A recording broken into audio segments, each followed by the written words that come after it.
সাধারণত সমাজে আমাদের পরিবারে একজন স্বামী থাকে, একজন স্ত্রী থাকেন, তাদের সন্তানেরা থাকেন, অনেক ক্ষেত্রে দাস দাসীরাও থাকেন। প্রশ্ন হলো একে অন্যের সঙ্গে কিভাবে আমরা সম্পর্কিত হই। পরিবারের প্রত্যেকের সঙ্গে প্রত্যেকের সম্পর্ক কীরকম হওয়া উচিত, বিশেষ করে স্বামী স্ত্রীর সম্পর্ক।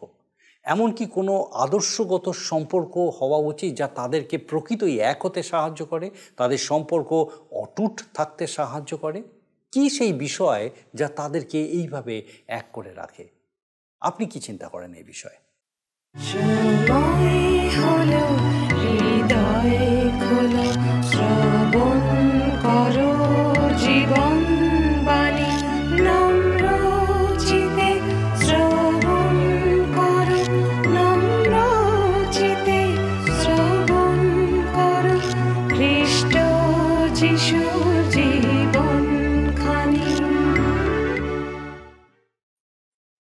নমস্কার, প্রভু যীশু খ্রিস্টের মধুর নামে জীবনবাণী অনুষ্ঠানে আপনাকে স্বাগত জানাই। আমি খুব খুশি আপনি আরেকবার আজকে আমাদের সঙ্গে আমাদের এই জীবনবাণী অনুষ্ঠানে উপস্থিত হয়েছেন। আমার বিশ্বাস আপনি নিয়মিতভাবে আমাদের সঙ্গে আছেন, আর ঈশ্বরের বাক্যের এই যে ধারাবাহিক আলোচনা, এই আলোচনায় আপনি নিয়মিতভাবে অংশগ্রহণ করছেন। আর ঈশ্বরের বাক্য কিভাবে আপনার জীবনে কথা বলছে, কিভাবে আপনি নতুনভাবে ঈশ্বরকে আপনার জীবনের জন্য আবিষ্কার করছেন বা নতুনভাবে নিজেকে ঈশ্বরের পথে পরিচালনা করছেন, সে বিষয়ে আমাদেরকে জানাচ্ছেন। এই জন্য বিশেষ করে আপনার কাছে আমরা কৃতজ্ঞ। আমাদেরকে এইভাবেই আপনার মতামত জানাতে থাকুন। আমাদের অনুষ্ঠান সম্পর্কে আপনার যদি কোনো কিছু বলার থাকে আমাদেরকে অবশ্যই জানান, আর আপনার প্রার্থনার বিষয়সমূহ অবশ্যই আমাদেরকে জানাবেন। আসুন আজকে একটা গানের মধ্যে দিয়ে আমরা আমাদের অনুষ্ঠান শুরু করি।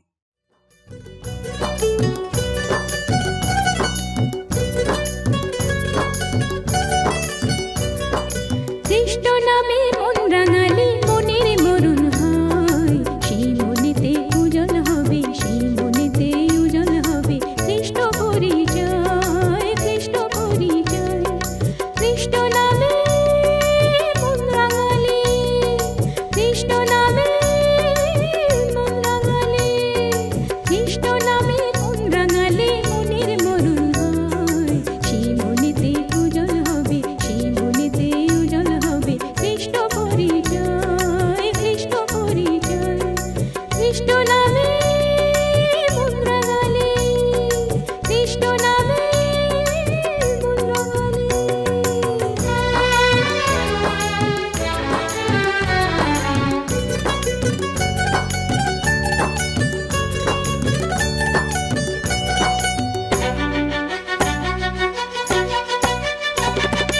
আর যা কিছু ধুলা মাটি মিথ্যে জীবন পরিপাটি, আর যা কিছু ধুলা মাটি মিথ্যে জীবন পরিপাটি। যিশুর প্রেমের ঝলকে, যিশুর প্রেমের ঝলকে নতুন জীবন হয়, সেই মনেতে উজ্জ্বল হবে, সেই মনেতে উজ্জ্বল হবে খ্রিস্ট পরিচয়, খ্রিস্ট পরিচয়। খ্রিস্ট নামে মন রাঙালি, খ্রিস্ট নামে মন রাঙালি।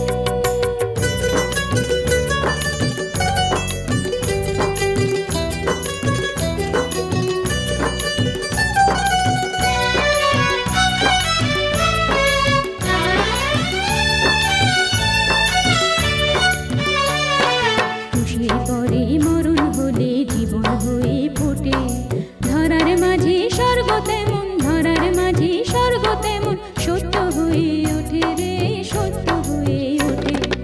অলিক ময়ের জীবন মায়া অন্তবিহীন দেয় না ছায়া, অলিক ময়ের জীবন মায়া অন্তবিহীন দেয় না ছায়া। যিশু সত্য, যিশু স্বর্গ, যিশু সত্য, যিশু স্বর্গ, যিশুই জীবন।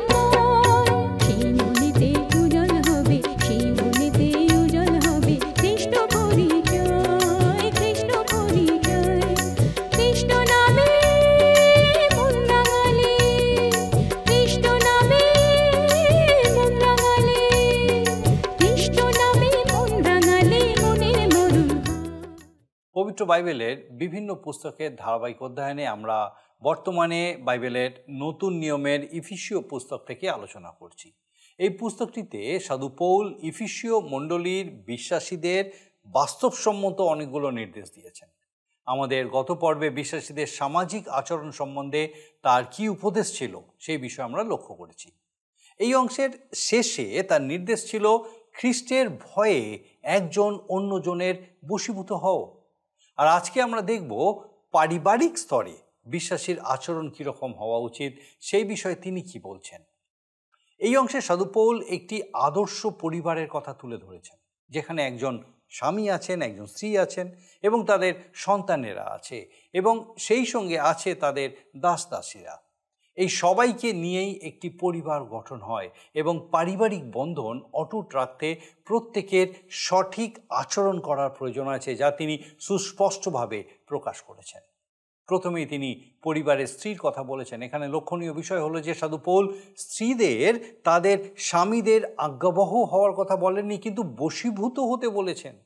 আমরা পরে লক্ষ্য করব যে তিনি সন্তানদের বলেছেন তারা যেন তাদের পিতামাতার আজ্ঞাবহ হয়। একই কথা তিনি দাসদেরকেও বলেছেন।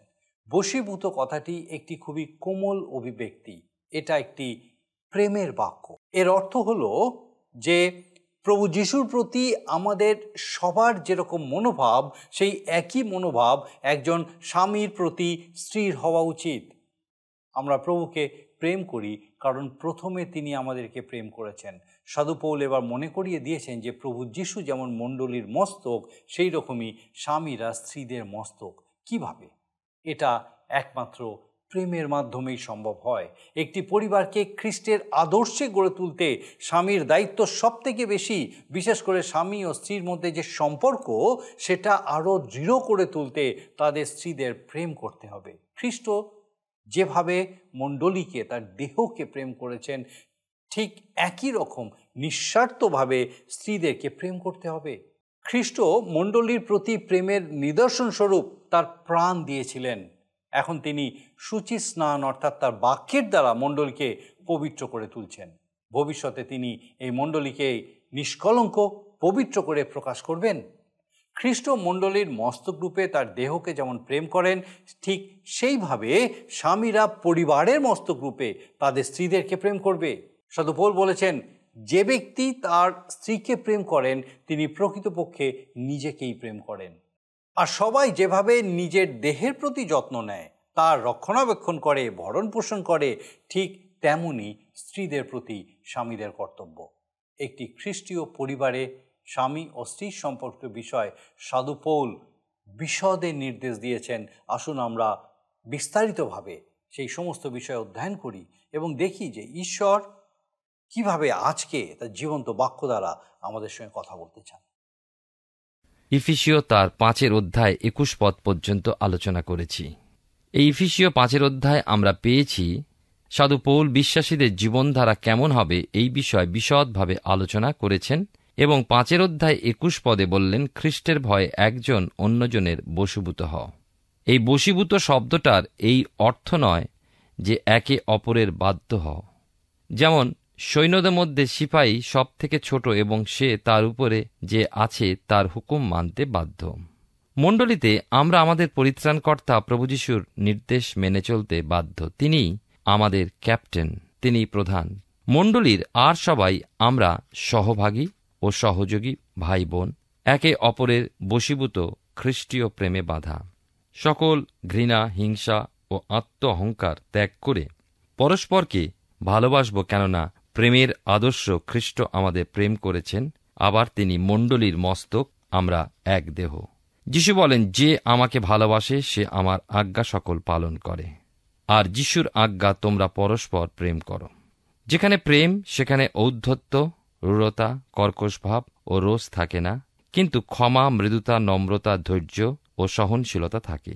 আমরা ইফিসীয় 4 অধ্যায় 1-2 পদে পেয়েছি, লেখা আছে, সম্পূর্ণ নম্রতা ও মৃদুতা সহকারে চলো, প্রেমে পরস্পর ক্ষমাশীল হও ইত্যাদি। সাধু পৌল বলেছেন, খ্রিস্টের ভয় একজন অন্যজনের বশীভূত হও। বিশ্বাসীর ব্যক্তিগত ও মণ্ডলীগত জীবনে চলার বিষয় থেকে সাধু পৌল বিশ্বাসী পরিবারের প্রতি খ্রিস্টের নির্দেশ বিষয়ে এলেন। এবারে খ্রিস্টীয় পরিবার বলতে কেমন হবে। ইফিসীয় তার 5 অধ্যায় 22 এবং 23 পদ লেখা আছে, স্ত্রী পুরুষ প্রভৃতির কর্তব্য। নারীগণ, তোমরা যেমন প্রভুর তেমনি নিজ নিজ স্বামীর বশীভূতা হও, কেননা স্বামী স্ত্রীর মস্তক, যেমন খ্রিস্ট মণ্ডলীর মস্তক, তিনি আবার দেহের ত্রাণকর্তা। আমরা এখানে দেখতে পাই যে সাধু পৌলের ইচ্ছা ছিল এই যে খ্রিস্ট বিশ্বাসীরা যেমন ব্যক্তিগত জীবনে চলার শিক্ষা লাভ করেছে, ঠিক তেমনিভাবেই পারিবারিক জীবন সম্বন্ধে খ্রিস্টীয় পরিবারগুলি যেন সচেতন থাকে। আমরা অনেক সময় আমাদের পরিবার সম্পর্কে সচেতন নই। আমাদের জীবনের এবং পরিবারের সাক্ষ্যই খ্রিস্টকে উন্নত করে। খ্রিস্টের ইচ্ছামতো ও শিক্ষামতো চলুক পারিবারিক জীবন বলতে মোটামুটি 3টি সম্পর্ক আমাদের দৃষ্টি আকর্ষণ করে। প্রথম, স্ত্রী পুরুষের মধ্যবর্তী সম্পর্ক। দ্বিতীয়ত, মাতা পিতা ও সন্তানের সম্পর্ক। তৃতীয়ত, কর্তা ও ভৃত্যদের সম্পর্ক। সাধু পৌলের চিন্তায় আমরা খ্রিস্টীয় পরিবারকে দেখছি। আমরা একটা বিষয় মনে রাখব যে সাধু পৌলের সময় মণ্ডলী বলতে স্ত্রী পুরুষ মাতা পিতা ও সন্তান সন্ততি কর্তা ও ভৃত্য সবাই মণ্ডলীতে ছিল। নূতন নিয়ম পাঠ করলে এই বিষয় আমরা লক্ষ্য করতে পারি। তখনকার মণ্ডলীতে কর্তাও ছিল, কৃতদাসও ছিল, ধনী লোক ছিল এবং দরিদ্র লোকও ছিল। অনেকের ধারণা যে তখনকার কালে অধিকাংশই খ্রিস্টিয়ান গরিব ও অশিক্ষিত ছিল, কিন্তু এই ধারণা যথার্থ নয়। আমরা ভালোভাবে ধ্যান করলে দেখতে পাব যে রোম সাম্রাজ্যে বহু বিত্তবান প্রভাবশালী জ্ঞানী লোক মণ্ডলীভুক্ত হতো, অবশ্য গরিবও অনেক ছিল। ধনবান ও দরিদ্র, শিক্ষিত ও অশিক্ষিত সবাই একসাথে একই মণ্ডলীতে উপাসনা করত। সাধু পৌল পরিবার বলতে স্ত্রী পুরুষ পিতামাতা সন্তান এবং কর্তা ভৃত্য প্রত্যেককে আলাদা আলাদাভাবে সম্বোধন করেছেন, যেন প্রত্যেকে নিজেদের দায়িত্ব বোঝে ও সেই মতো চলে। সাধু পৌলের পত্র পাঠ করলে আমরা লক্ষ্য করি যে তিনি খ্রিস্টীয় বিবাহ বিষয়টিকে কেমন আদরণীয় ও পবিত্র আনন্দের বিষয় বলে দেখিয়েছেন আমাদের সামনে। তিনি কখনোই বিবাহ একটা তামাশার বিষয় বলছেন না। যারা বিবাহটা তামাশার বিষয়ে পরিণত করার প্রয়াস পায় তারা খুবই অন্যায় করেন।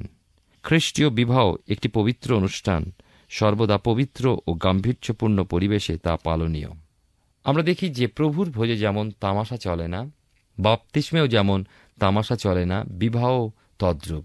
সাধু পৌল নারীদের সম্বোধন করে যা লিখেছেন তার অর্থ এই নয় যে নারীরা তাদের স্বামীদের আদেশ মানতে বাধ্য থাকবে। তিনি লিখছেন, নিজ নিজ স্বামীর বশীভূতা হও। আর এই আদেশ পূর্ববর্তী পদ অনুযায়ী প্রত্যেক খ্রিস্টানকেই তিনি বলেছেন।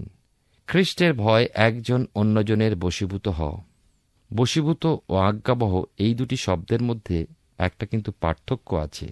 সন্তানের ও ভৃত্যদের আজ্ঞাবহ হতে বলা হয়েছে, কিন্তু স্ত্রীদের বশীভূত হতে বলা হয়েছে। এই বশীভূত শব্দের সঙ্গে প্রথমেই আসছে অহংভাব। স্ত্রীরা স্বামীর কাছে অহংভাব দেখাবে না।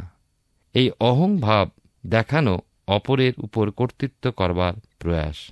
স্ত্রীরা নম্রতার সঙ্গে আচরণ করুক, এটাই সাধু পৌল বলছেন। ফিলিপীয় মণ্ডলীকে সাধু পৌল লিখেছেন ফিলিপীয় 2 অধ্যায় 3 পদে, প্রতিযোগিতার কিংবা অনর্থক দর্পের বশে কিছুই করিও না, বরং নম্রভাবে প্রত্যেকজন আপনা হইতে অন্যকে শ্রেষ্ঠ জ্ঞান করো। এখন আমাদের লক্ষণীয় বিষয় এই যে সাধু পৌল কি প্রকার স্বামীর কথা চিন্তা করে ওই কথা লিখলেন। তিনি বলেছেন, নিজ নিজ স্বামীর বশীভূতা হও। পৌল পরিবারের উত্তম স্বামীর কথা চিন্তা করেছেন, যিনি খ্রিস্টের মতো নিঃস্বার্থ। খ্রিস্ট যেমন মণ্ডলীকে প্রেম করেন, উত্তম স্বামী নিজ স্ত্রীকে তেমনি প্রেম করে। পৌল তাঁর কথার মধ্যে দিয়ে স্মরণ করিয়ে দিচ্ছেন যে খ্রিস্ট মণ্ডলীর জন্য নিজ প্রাণ দিয়েছেন। পৌলের চিন্তা এই, উত্তম স্বামী নিজ স্ত্রীর জন্য প্রাণ দিতেও কুণ্ঠা করবেন না। স্ত্রীরা একইভাবে নিজ নিজ স্বামীর বশীভূতা হও, এই নির্দেশে খুব গভীর সম্পর্ক আমরা দেখতে পাই। যখন একজন খ্রিস্টিয়ান স্ত্রী তার স্বামীর বশীভূতা হয়, তখন ঈশ্বর সেই বশীভূতার সম্বন্ধ অনুমোদন করেন, কেননা পরস্পর সম্পর্ক এমন দৃঢ় এবং এত গভীর, সেই বিষয় আমাদের উপলব্ধি করা প্রয়োজন। এবং শুধু তাই নয়, এমনভাবে সাজানো আছে যে একের বশীভূত হলে সবার বা তিনের বশীভূত হয়। স্বামী স্ত্রীর মস্তক এবং খ্রিস্ট যীশু মণ্ডলীর মস্তক এবং ঈশ্বর খ্রিস্টের মস্তক। অতএব স্বামী যে স্ত্রীর মস্তক, এটি স্বর্গীয় ব্যবস্থা। এই জন্যই সাধু পৌল বললেন, মণ্ডলী যেমন খ্রিস্টের বশীভূত, তেমনি নারীগণ সর্ববিষয় আপন আপন স্বামীর বশীভূতা হোক। আসুন আমরা এখন পাঠ করব তার পরের অংশটি, ইফিসীয় তার 5 অধ্যায় 25 এবং 26 পদ। আজকালকার দিনে আমরা দেখতে পাই যে এই বশীভূতা হওয়া সম্পর্কে আমাদের ভুল ধ্যান ধারণা রয়েছে। আমরা আগে 25 এবং 26 পদ দেখি কি লেখা আছে। 24 থেকে পাঠ করি। লেখা আছে, কিন্তু মণ্ডলী যেমন খ্রিস্টের বশীভূত, তেমনি নারীগণ সর্ববিষয় আপন আপন স্বামীর বশীভূতা হোক। স্বামীরা, তোমরা আপন আপন স্ত্রীকে সেই রূপ প্রেম করো, যেমন খ্রিস্ট মণ্ডলীকে প্রেম করিলেন আর তাহার নিমিত্ত আপনাকে প্রদান করিলেন, যেন তিনি জলস্নান দ্বারা বাক্যে তাহাকে শুচি করিয়া পবিত্র করেন। দেখুন, এখানে সাধু পৌল আবার স্বামীদের দায়িত্ব বিষয় এখানে কিন্তু উল্লেখ করলেন। তিনি দেখালেন যে স্ত্রী ও স্বামীর সম্পর্কে দুজনেরই কিন্তু সমান দায়িত্ব। তার মধ্যে স্বামীর দায়িত্বই বেশি, কেননা স্বামী বিবাহ সম্বন্ধে স্ত্রীর মস্তক স্বরূপ। খ্রিস্ট যেমন মণ্ডলীর মস্তক। বাইবেল বলে, স্বামীরা তোমরা তোমাদের স্ত্রীদের ভালোবাসো। এর থেকে বুঝতে পারি যে স্ত্রীর বশীভূতা হওয়াটা স্বামীর খেয়াল খুশি মতো ও স্বার্থপরতার হুকুম জারি, এবং স্ত্রীর নতমস্তকে সেই বাসনা চরিতার্থ করাটা বশীভূতা হওয়া নয়। কিন্তু খ্রিস্ট যেমন মণ্ডলীকে নিঃস্বার্থ প্রেম দান করেছেন, স্বামীও সেইরূপ স্ত্রীকে নিঃস্বার্থ প্রেম দান করুক, এবং এইরূপ প্রেমে থাকে পরস্পরের মধ্যে একটা অ্যাডজাস্টমেন্ট, আনন্দ ও শান্তি। এতে স্ত্রী কখনো ভাববেন না যে স্বামী বড় নিষ্ঠুর, আর স্বামী একথা বলবেন না যে স্ত্রী অবাধ্য। এই অবস্থায় স্বামী ও স্ত্রী পরস্পর প্রেমে, সুখে, শান্তিতে ও আনন্দে দিনাতিপাত করবে। এই ইফিসীয় 5 অধ্যায় আমরা পেয়েছি সাধু পৌল বিশ্বাসীদের জীবনধারা কেমন হবে এই বিষয়ে বিশদভাবে আলোচনা করেছেন, এবং 5 অধ্যায় 21 পদে বললেন, খ্রিস্টের ভয়ে একজন অন্যজনের বশীভূত হও। আমি আপনাদের জন্য একটি অংশ পাঠ করতে চাই, যা লেখা আছে বাইবেলের নতুন নিয়মে 2 করিন্থীয় তার 6 অধ্যায় 14 পদ। আবার বলি, 2 করিন্থীয় 6 অধ্যায় 14 পদ। লেখা আছে এখানে, তোমরা অবিশ্বাসীদের সহিত অসমভাবে জোয়ালিতে বদ্ধ হইও না।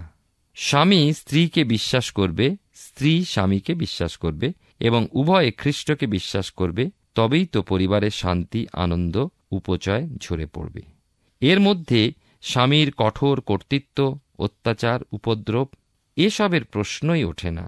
স্বামী কখনোই স্ত্রীকে এই হুকুম করতে পারে না যে তুমি কেবলমাত্র আমাকেই খুশি করে যাও, আমার সেবা করে যাও, তোমার যা পারে হোক গিয়ে। এটা স্বামী স্ত্রীর বিবাহ সম্বন্ধ হবে না, হবে একটা অভিনয়।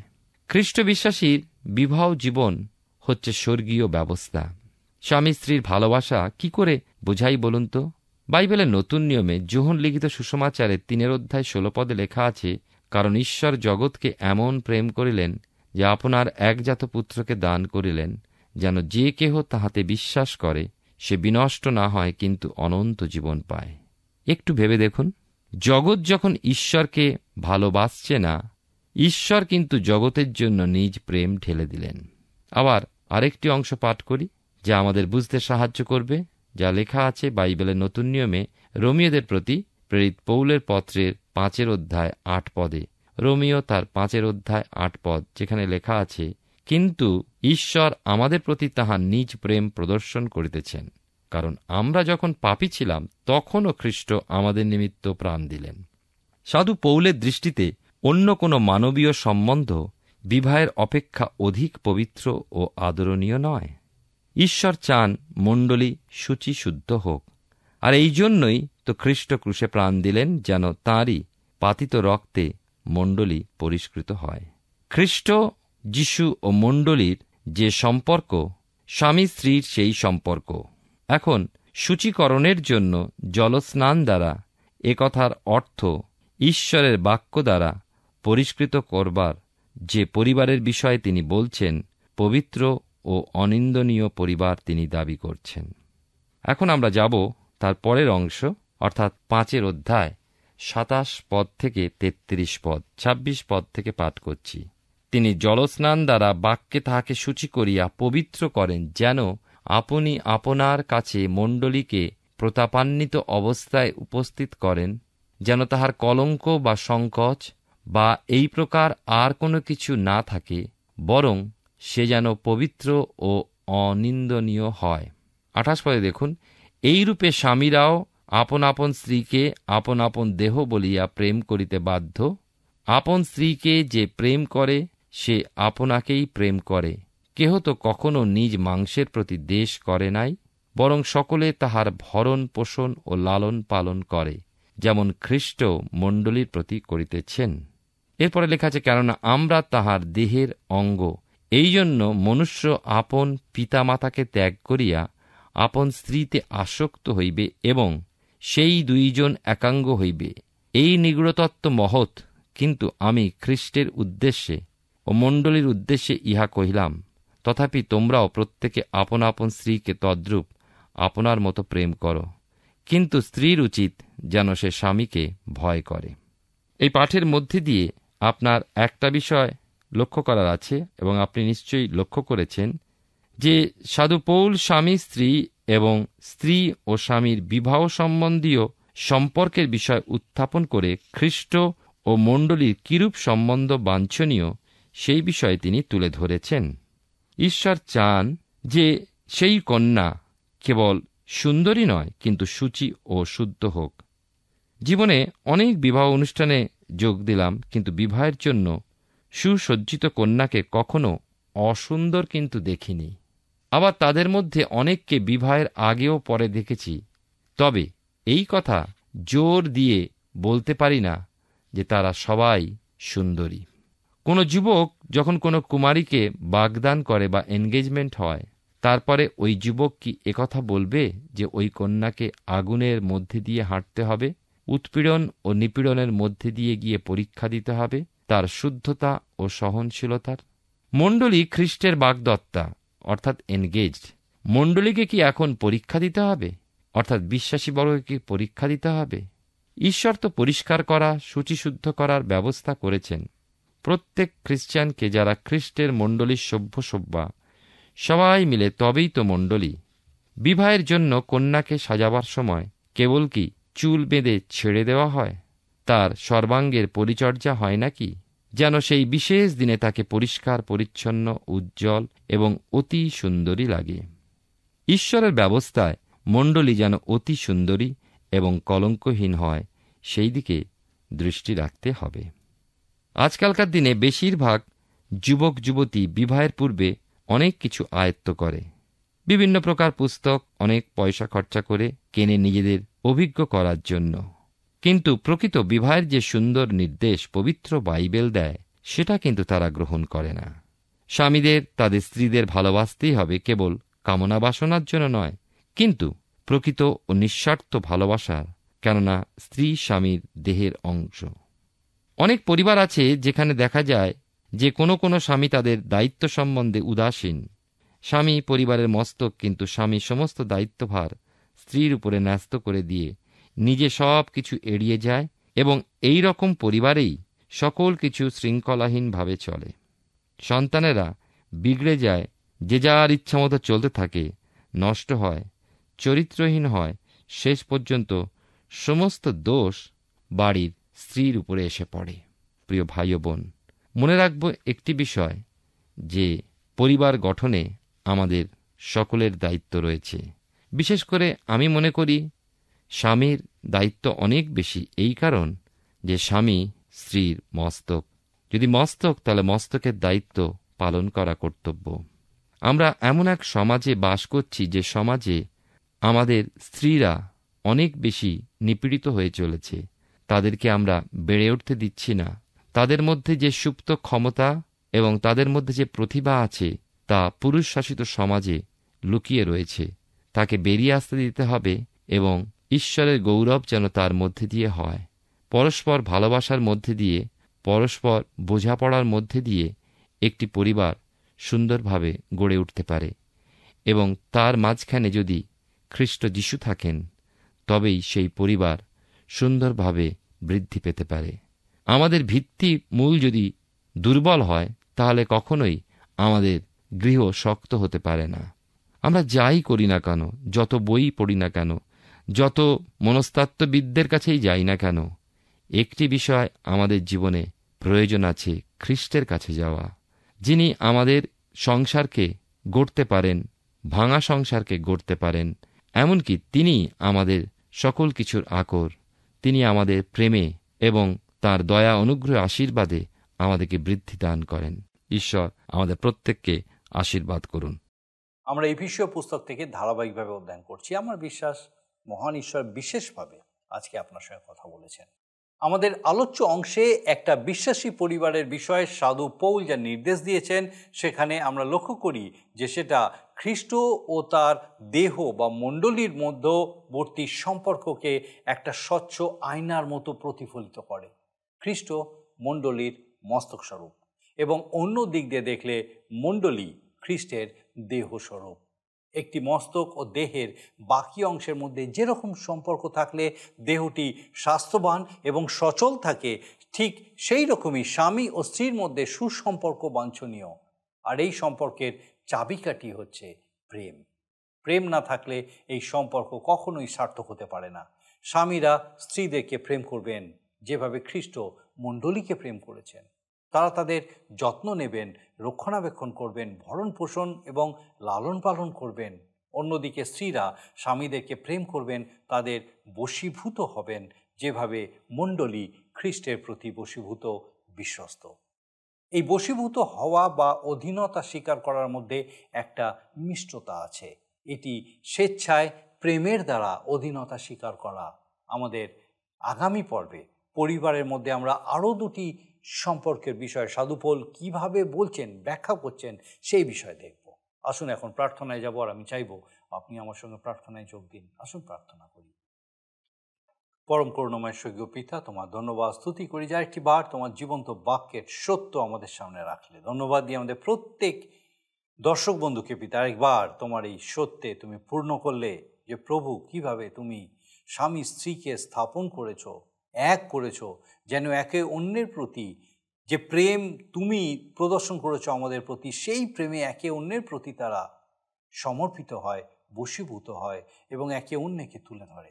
স্বর্গীয় পিতা, আমাদের প্রত্যেক দর্শক বন্ধু, তাদের পরিবার পরিজন প্রত্যেককে বিশেষ করে তোমার এই আশীর্বাদে পূর্ণ করো। পরিবার রূপে পিতা যেন প্রকৃতই তোমার এই প্রেমের নিদর্শন প্রত্যেক পারিবারিক সম্পর্কের মধ্যে তারা স্থাপন করতে পারে, গড়ে তুলতে পারে। ও প্রভু, সাহায্য করো, আশীর্বাদ করো, তোমার অনুগ্রহে পূর্ণ করো। এই ক্ষেত্রে যদি কোনো সমস্যা থেকে থাকে কোনো পরিবারের মধ্যে, স্বামী স্ত্রীর মধ্যে, বিশেষ করে প্রার্থনা করি এই মুহূর্তে প্রভু সেই প্রত্যেক স্ত্রীকে, স্বামীকে তুমি স্পর্শ করো, তাদের হৃদয় মনকে স্পর্শ করো এবং তোমার প্রেমে নতুনভাবে নবায়িত করো, যেন আবার তারা একত্রিত হয়, তোমার গৌরব করতে পারে। প্রভু, তুমি দয়া করো।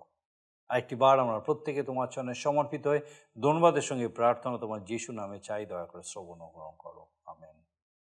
ঈশ্বরের ধন্যবাদ দিই যে তিনি আমাদের দেখান যে কী রকম সম্পর্ক তিনি স্থাপন করেছেন পারিবারিক ক্ষেত্রে, আমাদের জীবনে চলার পথে কিভাবে আমরা একে অন্যের সঙ্গে সম্পর্কিত হব।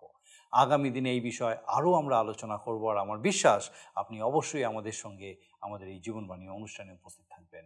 ঈশ্বর আপনার মঙ্গল করুন। প্রিয় বন্ধু, আসুন আমরা আজকের প্রশ্ন উত্তরে আসি। গতকালের প্রশ্নের উত্তর অপশন বি, অন্ধকারে। আজকের প্রশ্ন, ইফিসীয় পত্রে পারিবারিক জীবন বলতে কয়টি সম্পর্কের কথা বলা হয়েছে? অপশন এ 3টি, বি 2টি, সি 4টি, ডি 1টি। প্রিয় বন্ধু, এই প্রশ্নের উত্তর আগামীকাল সন্ধ্যা 6টার মধ্যে option A, B, C, D সহকারে আপনার নাম ও সম্পূর্ণ ঠিকানা সহ 9433497235 এই নম্বরে SMS বা হোয়াটসঅ্যাপে পাঠাবেন। যদি আপনার এই অনুষ্ঠান ভালো লেগে থাকে তাহলে এই নম্বরে একটি মিসড কল করুন, তাহলে আপনি পরের বারে বিজয়ী হতে পারেন।